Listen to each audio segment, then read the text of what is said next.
Hi everyone, I am Karan Mashru. Welcome to this video. आज के video में हम डिस्कस करने वाले कोड फोर्सेस फ्रॉम 842 डिवीजन 2 का problem B, that is quick shot. Also before moving on, I would like to tell you about the upcoming coding contest by Newton School, that is coders X, जिसमें कि 10 lakhs तक के prizes है। More than 500 participants will be getting prizes and gift vouchers and there are placement opportunities with top tech companies. So make sure you register for this event as soon as possible by the link which is given there in the description. As always, let's start by understanding the question. You are given a permutation P of length n and a positive integer k which is less than equal to n.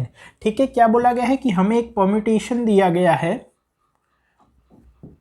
P of length n and we are given a positive integer k which is less than equal to n.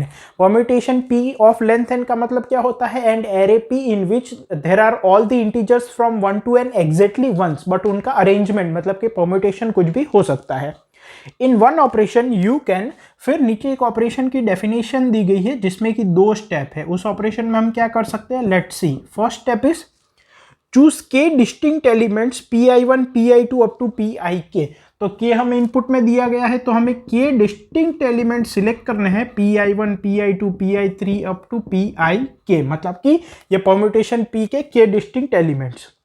Second step, remove them and add them sorted in increasing order to the end of the permutation. Second step में हमें क्या करना है? हमने ये जो के element select किए हैं एरे में से, उनको निकाल देना है, रिमूव करना है, उनको इंक्रीजिंग ऑर्डर में शॉर्ट करना है एंड वो जो शॉर्टेड ऑर्डर के एलिमेंट्स है उनको जो एरे बनता है नया, उसके एंड में ऐड कर देना है। फॉर एग्जाम्पल, अगर हमारा परम्यूटेशन है 2 5 1 3 एंड 4 एंड अगर k की वैल्यू 2 है, सबसे पहले हमें 2 मतलब कि 2 डिस्टिंक्ट इंटीजर सिलेक्ट करने पड़ेंगे। लेट अस सपोज हमने यहाँ पे 5 और 3 सिलेक्ट किया, तो पहले इनको रिमूव करना है, मतलब हमारा परम्यूटेशन बन जाएगा 2 1 4। अब 5 और 3 को शॉर्टेड ऑर्डर क्या होगा? 3 और 5। तो ये जो के एलिमेंट्स हम सिलेक्ट करते हैं उनको पहले शॉर्टेड ऑर्डर में अरेंज करना है और ये जो परम्यूटेशन है उसके एंड में ऐड कर देने हैं, मतलब कि हमारा परम्यूटेशन हो जाएगा 2 1 4 3 and 5 after performing this operation. ठीक है। Find the minimum number of operations needed to sort the permutation in increasing order. It can be proven that it is always possible to do so. तो हमें minimum number of operations बताने हैं such that we can sort this array in increasing order using this operation जो कि दिया गया है। ठीक है। उसके नीचे definition of permutation of length N दी गई है जो कि मैंने ऑलरेडी आपको बता दी। इनपुट किस तरह से दिया गया है? इनपुट में सबसे पहली लाइन में है नंबर ऑफ टेस्ट केसेस। सभी टेस्ट केस की फर्स्ट लाइन में है 2 integer N K, N is the length of the array and K is the integer which we use to select K distinct elements while performing N operation. And उसके नीचे permutation P के N elements दिए गए हैं। हमें output में क्या display करना है? आउटपुट में हमें minimum number of operations which we need to perform in order to sort this array in increasing order वो बताना है।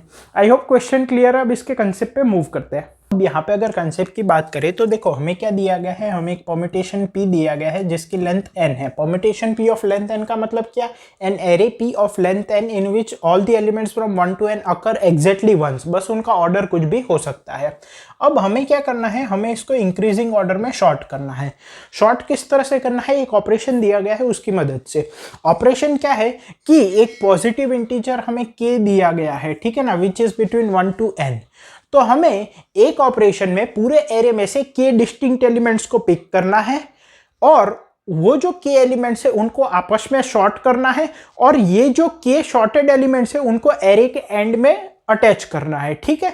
फॉर एग्जाम्पल, जैसे कि हमने देखा था अंडरस्टैंडिंग द क्वेश्चन वाले पार्ट में, अगर ये है, ठीक है ना, और k की वैल्यू 2 है, तो मान लो मैं 5 और 3 को सिलेक्ट करता हूं, तो पहले मैं उनको रिमूव करूंगा तो मेरा एरे 2 1 4 बन जाएगा।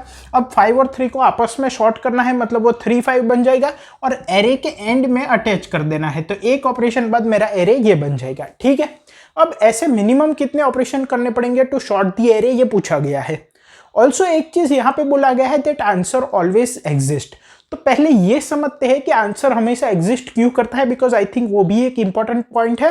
And then we will think about the minimum number of operations. अभी हम मिनिमम नंबर ऑफ ऑपरेशंस की बात नहीं कर रहे हैं, सिर्फ शॉर्टिंग की बात कर रहे हैं। तो देखो मैं क्या कर सकता हूं, मुझे यहां पे क्या समझ में आ रहा है कि के एलिमेंट्स को सिलेक्ट करके शॉर्ट करके एरे के पीछे डाल देना है। तो अगर मेरे n की वैल्यू 9 है तो मैं क्या करूंगा, सबसे पहले ऑपरेशन में 1 2 3 सिलेक्ट करूंगा। याद रखना मैं मिनिमम ऑपरेशन की बात नहीं कर रहा, यहां पे हम डिस्कस कर रहे हैं व्हाई आंसर ऑलवेज एग्जिस्ट। अगर n की वैल्यू 9 है और k की वैल्यू 3 है तो मैं क्या करूंगा, पहले ऑपरेशन में 1 2 3 को एरे में से निकालूंगा शॉर्ट करके, चाहे वो कोई भी ऑर्डर में हो, 3 1 2 3 2 1 कुछ भी। 1 2 3 को मैं लूंगा, शॉर्टेड ऑर्डर क्या होगा 1 2 3 और एरे के एंड में डाल दूंगा। फिर 4 5 6 को एरे में से लूंगा, उनको आपस में शॉर्ट करूंगा और एरे के एंड में डाल दूंगा। तो अभी मेरे पास एरे के एंड में क्या है 1 2 3 4 5 6। फिर मैं 7 8 9 को एरे में से लूंगा, शॉर्ट करूंगा और एरे के एंड में डाल दूंगा। तो अब मेरे पास क्या हो गया 1 2 3 4 5 6 7 8 9 शॉर्ट हो गया। ये तो तब की बात है जब k डिवाइड्स n। अगर k n को डिवाइड नहीं करेगा तो भी प्रॉब्लम नहीं होगी। जैसे कि n की वैल्यू 7 है, k की वैल्यू 3 है। Suppose my array is 6 1 5 4 2 3 and 7। ठीक है, तो फर्स्ट ऑपरेशन में मैं क्या करूंगा 1 2 3 को सिलेक्ट करूंगा और एरे के एंड में डाल दूंगा। तो 6 5 4 7 1 2 3 ऐसा हो जाएगा। अब मैं 4 5 6 को सिलेक्ट करूंगा, सेकंड ऑपरेशन में k की वैल्यू 3 है, उनको शॉर्ट करके एरे के एंड में डाल दूंगा। तो 7 1 2 3 ये एरे बचेगा और 4 5 6 को मैं एरे के एंड में डाल दूंगा। अब 7 को डालना है लेकिन k की वैल्यू 3 है, मतलब 3 एलिमेंट सिलेक्ट करने पड़ेंगे। कोई बात नहीं, 5 और 6 को रिपीट कर लो।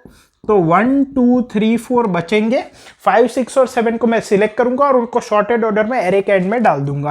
तो 5 6 7 हो गया। ठीक है, शॉर्ट हो गया। So answer always exist. अब minimum number of operations find करने के लिए हमें थोड़ा और बेटर तरीके से सोचना पड़ेगा। अब इसको इस तरह से सोचो, हमें एरे को शॉर्ट करना है, मतलब कि एरे अगर शॉर्टेड नहीं है तो उसको शॉर्ट करना पड़ेगा। एरे कब शॉर्टेड नहीं होगा, जब राइट हैंड साइड पे कोई एलिमेंट लेफ्ट हैंड साइड वाले किसी एलिमेंट से छोटा होगा। फॉर एग्जांपल किसी इंडेक्स पे है 5 और उसके राइट हैंड साइड में है 3। अब मैं सिर्फ इन दो एलिमेंट्स को ऑब्जर्व करने की बात कर रहा हूं। फॉर एग्जांपल हमारा जो एरे है उसमें कहीं है 5 और कहीं है 3, तो शॉर्टेड ऑर्डर में तो 5 3 के बाद आना चाहिए। सिर्फ इन दोनों एलिमेंट्स को ऑब्जर्व करो, पहले सिंपल केस को ऑब्जर्व करो, फिर पूरे एरे पे जनरलाइज कर देंगे। तो 5 3 के बाद आना चाहिए शॉर्टेड ऑर्डर में। तो दो तरीके हैं, या तो 3 को 5 के आगे ले आओ या 5 को 3 के पीछे जाने दो। ठीक है, लेकिन यहां पे हमें जो ऑपरेशन बोला गया है क्या है कि k एलिमेंट्स को सिलेक्ट करो, उनको आपस में शॉर्ट करो और एरे के एंड में जाने दो। तो यहां पे 3 5 के आगे नहीं आ सकता, 5 3 के पीछे जा सकता है। इसका मतलब जितने भी ऐसे एलिमेंट्स हैं जिनके राइट हैंड साइड में उनसे छोटा एलिमेंट है, उनको हमें किसी ना किसी ऑपरेशन का पार्ट बनाना पड़ेगा ताकि हम उनको उनके राइट हैंड साइड में जो उनसे छोटे एलिमेंट्स है उनके राइट हैंड साइड में उसको डाल सके ताकि हमें शॉर्टेड ऑर्डर मिल सके। इतना क्लियर है? ठीक है, इसका मतलब मुझे उन सभी एलिमेंट्स पे ऑपरेशन करना पड़ेगा जिनके राइट हैंड साइड में उनसे छोटा एलिमेंट है। लेकिन मैंने ये नहीं बोला कि हमें उन एलिमेंट्स पे ऑपरेशन परफॉर्म नहीं करना पड़ेगा जिनके राइट हैंड साइड में उनसे छोटा एलिमेंट नहीं है, ये नहीं बोला। ठीक है, ओके। तो अब मिनिमम ऑपरेशन में एक चीज ये भी समझ में आ रही है कि अगर कुछ ऐसा हो जाए जैसे कि यहाँ पे 3 और 5 है, तो 3 से बड़े एलिमेंट्स अगर उनके आगे है और उनको मैं राइट हैंड साइड पे ऑपरेट करके डाल दूं, तो अगर 3 ऑटोमेटिकली उसकी पोजीशन पे आ जाए तो बहुत अच्छी बात है, मुझे उस पर ऑपरेट नहीं करना पड़ेगा। फॉर एग्जांपल अगर मेरा एरे है 2 1 3 और k की वैल्यू है 2, तो एक तरीका हो सकता है कि मैं पहले 1 और 2 को सिलेक्ट करूं, तो 3 1 2 हो जाएगा। दो एलिमेंट सिलेक्ट करने पड़ेंगे, k की वैल्यू 2 है। अब 2 और 3 को सिलेक्ट करूं तो 1 2 3 ये एरे शॉर्ट हो गया। दूसरा तरीका क्या है, 2 और 3 को अगर मैं सिलेक्ट करूं तो 1 बच गया। अब 2 और 3 को शॉर्टेड ऑर्डर में एरे के एंड में डाल दो, तो एक ही स्टेप में हो गया। यहां पे हम 1 पे ऑपरेशन परफॉर्म कर रहे थे, यहां पे हम 1 पे ऑपरेशन परफॉर्म नहीं कर रहे। क्यों? क्योंकि हमने ये सोचा कि 2 और 3 को अगर हम ऑपरेशन में लाए तो 1 ऑटोमेटिकली अपनी जगह पे आ जाएगा। ठीक है, ओके। तो अब इन दोनों बात को भी समझते हैं। पहली बात कि जिस भी एलिमेंट के राइट हैंड साइड में उनसे छोटा एलिमेंट होगा उस पर ऑपरेशन परफॉर्म करना पड़ेगा। दूसरी बात, हम ये कोशिश करेंगे मिनिमम नंबर ऑफ ऑपरेशंस में कि जो एलिमेंट्स, मतलब जिन एलिमेंट्स को राइट हैंड साइड शिफ्ट करेंगे तो कुछ एलिमेंट्स ऑटोमेटिकली अपनी पोजीशन पे आ जाएंगे, तो उनको हम ऑपरेशन में इन्वॉल्व नहीं करेंगे ताकि कम स्टेप्स लगे। ठीक है, नाउ थर्ड थिंग, जो एलिमेंट्स ऐसे हैं जिनके राइट हैंड साइड में उनसे छोटे एलिमेंट्स नहीं है, क्या उन पे ऑपरेशन परफॉर्म करना पड़ेगा? हाँ, करना पड़ सकता है। क्यों? क्योंकि किसी ना किसी मिड स्टेप में हो सकता है कि उनके राइट हैंड साइड में उनसे छोटा एलिमेंट आ जाए। फॉर एग्जाम्पल, अगर मेरा एरे है 2 1 3 4 5, तो 2 पे तो ऑपरेशन परफॉर्म करना ही पड़ेगा क्योंकि उसको 1 के राइट हैंड साइड में जाना है, ठीक है ना, क्योंकि 2 1 के बाद में आएगा शॉर्टेड ऑर्डर में। इसके राइट हैंड साइड पे इससे छोटा एलिमेंट है, लेकिन क्या 5 के राइट हैंड साइड में उससे छोटा एलिमेंट है? नहीं है। 4 के राइट हैंड साइड में नहीं, 3 के राइट हैंड साइड में नहीं, 1 के राइट हैंड साइड में नहीं, 2 के राइट हैंड साइड में, मतलब 2 पे तो ऑपरेशन परफॉर्म करना ही पड़ेगा। For simplicity let us take k equal to 1। k का इतना बड़ा रोल भी नहीं है, ठीक है। तो 2 को मैं पीछे डाल देता हूं, तो 1 3 4 5 2। अब 3 4 5 के राइट हैंड साइड में भी इससे छोटा एलिमेंट आ गया। अब 3 4 5 पे भी ऑपरेशन परफॉर्म करना पड़ेगा। मैं 3 को डालूंगा, फिर 4 को डालूंगा, फिर 5 को पीछे डालूंगा, तब जाके 1 2 3 4 5 मिलेगा। इसका मतलब हमें उन सभी एलिमेंट पे ऑपरेशन परफॉर्म करना पड़ेगा जिनके राइट हैंड साइड में कभी ना कभी उनसे छोटा एलिमेंट आएगा, नॉट ओनली इनिशियली जिनके राइट हैंड साइड में उनसे छोटा एलिमेंट है। इतना क्लियर है? ठीक है। तो ये कैसे कैलकुलेट करेंगे? ये इस तरह से कैलकुलेट करेंगे कि इनिशियली जितने भी एलिमेंट्स ऐसे हैं जिनके राइट हैंड साइड में उनसे छोटा एलिमेंट है, उनका जो सेट है, the set of elements on right hand side of which there is a smaller element then it initially, वो पूरे सेट में जो सबसे छोटा एलिमेंट होगा वहां से लेके n तक सभी पे ऑपरेशन परफॉर्म करने पड़ेंगे। फॉर एग्जाम्पल, अगर मेरा एरे है 2 1 3 5 4, तो 5 के राइट हैंड साइड में एक छोटा एलिमेंट है और 2 के राइट हैंड साइड में उससे छोटा एलिमेंट है। So the set of elements जिनके राइट हैंड साइड में इनिशियली छोटा एलिमेंट है वो है 2 5। इसमें जो सबसे छोटा है, यहां से लेके n तक सभी एलिमेंट्स में ये ऑपरेशन परफॉर्म करना पड़ेगा, क्योंकि ये सभी एलिमेंट्स कभी ना कभी ऐसी पोजीशन में होंगे कि उनके राइट हैंड साइड में उनसे छोटा एलिमेंट होगा। क्यों?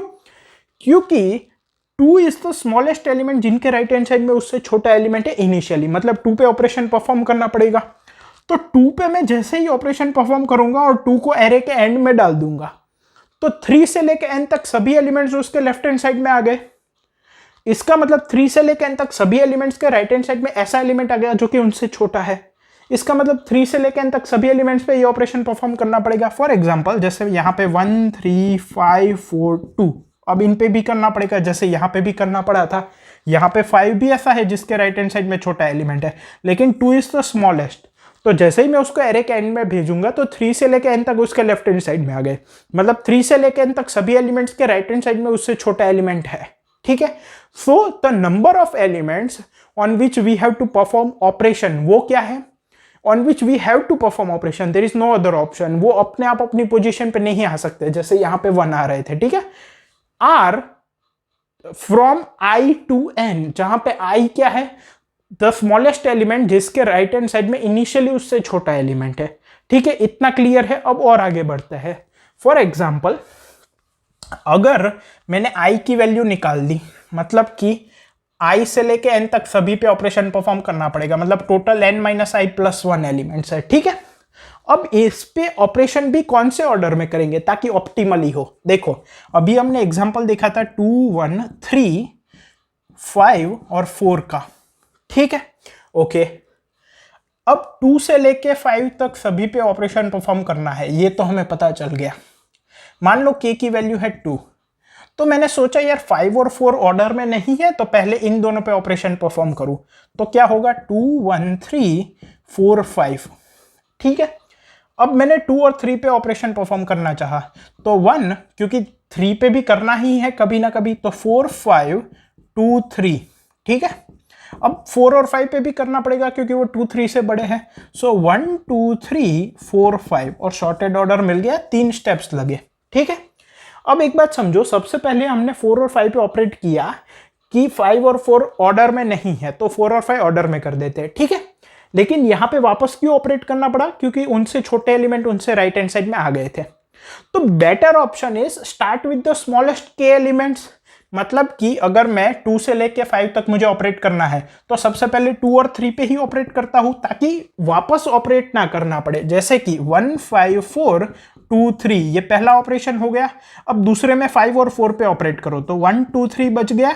5 और 4 को शॉर्टेड ऑर्डर में डाल दो, क्योंकि के एलिमेंट सिलेक्ट करने हैं, शॉर्टेड ऑर्डर में एरे के एंड में डालने हैं। तो यहाँ पे 2 ही स्टेप में हो गया। क्यों?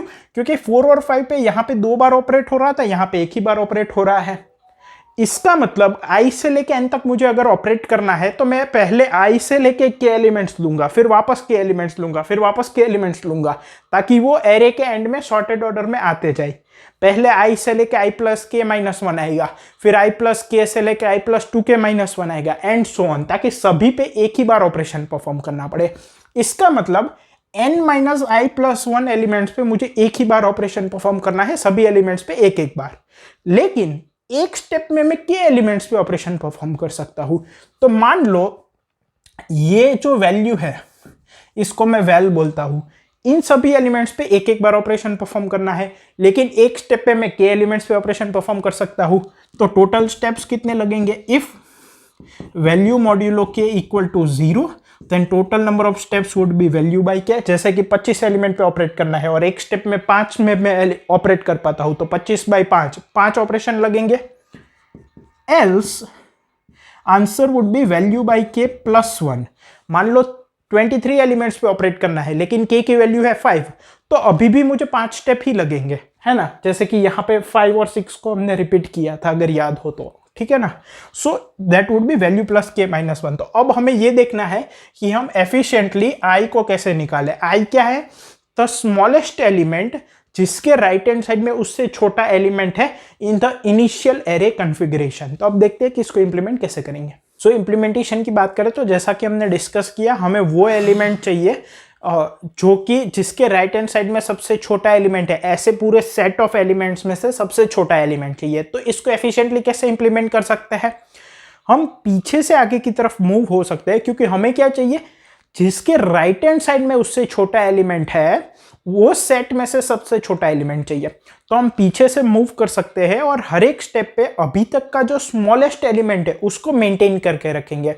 मतलब कि मान लो मैं आई इंडेक्स पे ऑपरेट कर रहा हूं, तो अगर मैं आई इंडेक्स पे ऑपरेट कर रहा हूं तो मेरे पास आई प्लस 1 से लेके एन तक का जो स्मॉलेस्ट एलिमेंट है वो है।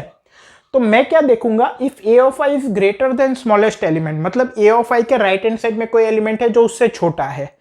If A of I is less than smallest element, मतलब कि अभी तक का जो सबसे छोटा एलिमेंट है उससे भी अगर ए ऑफ आई छोटा है, तो उसके राइट हैंड साइड में ए ऑफ आई से छोटा एलिमेंट नहीं हो सकता, क्योंकि राइट हैंड साइड में सबसे स्मॉलेस्ट एलिमेंट है उससे भी ये छोटा है। ठीक है, तो ये राइट हैंड साइड में उससे छोटा एलिमेंट नहीं हो सकता। तो हमें सिर्फ अभी तक के स्मॉलेस्ट एलिमेंट के साथ ही कंपेयर करना पड़ेगा। तो हम पीछे से आगे की तरफ मूव करेंगे और हर एक बार हम दो चीज अपडेट रखेंगे। क्या? पहला तो अभी तक का स्मॉलेस्ट एलिमेंट, दूसरा अभी तक का स्मॉलेस्ट एलिमेंट जिसके राइट हैंड साइड में उससे छोटा एलिमेंट आया है। ठीक है, तो मैं क्या कर सकता हूं? एक मैं स्मॉलेस्ट वेरिएबल ले सकता हूं जिसको मैं इनिशियली n+1 रखूंगा।